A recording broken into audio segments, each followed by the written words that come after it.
Parliament లో suspend అయిన Congress MP Gutta గారు వచ్చారు. ఆయన ఎంత ఫీల్ అవుతున్నారో ఏటో మాట్లాడదామండి. మీరు నీతి నిజాయితీ మార్పు మా మూడీ అని చెప్పుకున్నారే. ఆ మాట చెప్పే మీ పార్టీకి మూడీలే చేశారులే. తినని అని చెప్పుకున్నారే. ఇప్పుడు తిన్నోడికి తిన్నంత అంటారా? రోజు బ్రహ్మాండంగా మనకి బాత్ అని రేడియోలో చెప్తున్నారే.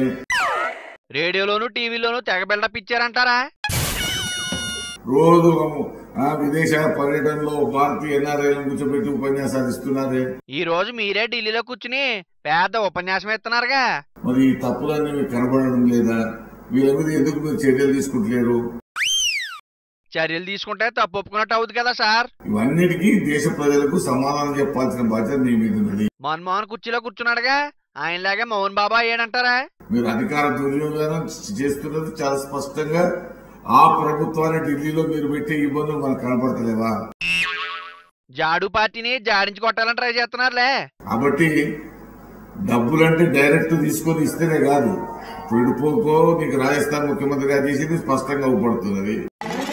మీకు కనిపిస్తే ఏం లాభం? మోడీ గారికి కనిపించాలిగా. విదేశాంగ మంత్రి వారి పదవిని అధికారాన్ని దుర్వినియోగం చేసినట్టుగా మనకు కనబడతా ఉన్నది. చిన్నమ్మ ఇంటికి పంపించేదాకా ఊరికి నువ్వు లేరని కనబడుతుంది. లలిత్ మోడీ గారు డబ్బు దగ్గర వేసిపోతేనే ఈడీ నోటీసులు ఇచ్చింది. ఈడీ విచారణ జరుపుతుంది. అది కేంద్ర ప్రభుత్వం యొక్క సంస్థ. లలిత్ మోడీతో మోడీ గారికి భలే సిక్కొచ్చి పడిందే. అలాంటి వ్యక్తికి పారిపోవడానికో లేకపోతే ఇంకో దగ్గరకు పోవడానికి ఆయన భారీ ట్రీట్మెంట్ అని, మానవతా దృక్పథం అని మరి మనం ఏం చెప్పాలా? ఏదో ట్రీట్మెంట్ అని పంపించడమే చిన్నమ్మకి పనిష్మెంట్ గా మారిందిగా.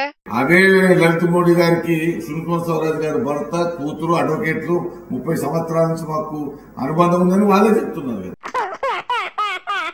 ఎంతైనా చిన్నమ్మ పాలిటిక్స్ లో 30 years ఇండస్ట్రీ కదా. రాజీనామా చేయించండి, మేము చర్చించడానికి సిద్ధంగా ఉన్నాం. రాజీనామా చెయ్యము, మేము చర్చించడానికి సిద్ధంగా ఉన్నామని బీజేపీ వాళ్ళు అంటున్నారు.